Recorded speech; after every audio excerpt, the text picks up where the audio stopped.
नमस्कार जय जगन्नाथ मुझे पुणी गोटे छोट कथाटे नहीं आज कथाटी हूँ गोटे राज्यर राजा थोड़े शपथ ने कि जी राज्य प्रथम सकाଳେ प्रवेश कर सी झील को सहित बह कराइदेवे। तो तापर दिन सकाଳେ से राज्य में गोटे भिकारीटे प्रवेश करते जेहेतु राजा शपथ नहीं सी झील को सहित बह कराइदे और भिकारीटी को राजा करदेले और झील को राणी। तो भिकारीटी जे राजा है सी भल शासन कले कि वर्ष शासन कलापर कि लोक राणी लक्ष्य कले राजा जेबिठार शासन कर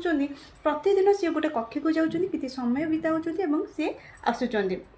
तो दिने राणी जानवा चाहिए सी जाकि से कक्ष कौन कर राजा को पचारे राजा कौन कले ना राणी को से कक्ष को नहीं गले से देखिले से कक्ष कौन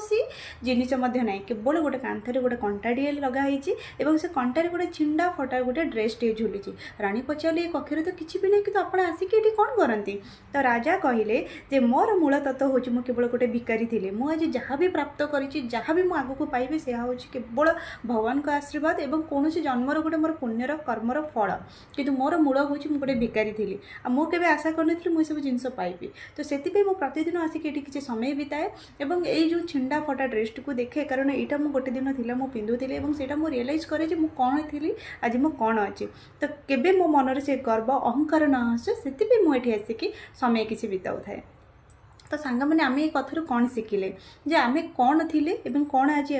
माने अच्छे एवं कौन प्राप्त करें कौन आगक पाइबा से सब केवल आम बापा माँ को आशीर्वाद केवल आम भगवान को आशीर्वाद आम कि कौन पुण्य कौन कर्म कौ जन्म कौन तार फल। तो केबे भी आम आमर मूल तत्व को केबे भूली जावा उचित नुह आम कौन थिले सेटा को केबे भूली जावा उचित नुह आम सब बेले भगवान को पाखे नत मस्तक होइके रहिबा आ एसबू जिनस न भूलिबा फल आम मन में केबे गर्व अहंकार ईर्षा एसबू जिनस आसबनी जहाँ फल आमको आहरी बहुत किछि प्राप्त हम आम जोटा कि आशा कर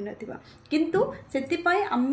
कौन थिले आमर मूल जिनस को केबे भी भूलिबा उचित नुह। तो सांग माने आम समस्त से चेष्टा करवा आम जिते ऊपर को गले आम कौन थिले कौट आसिक पहुँचले से आम केबे भी भूलिबा कथा नुह। जय जगन्नाथ।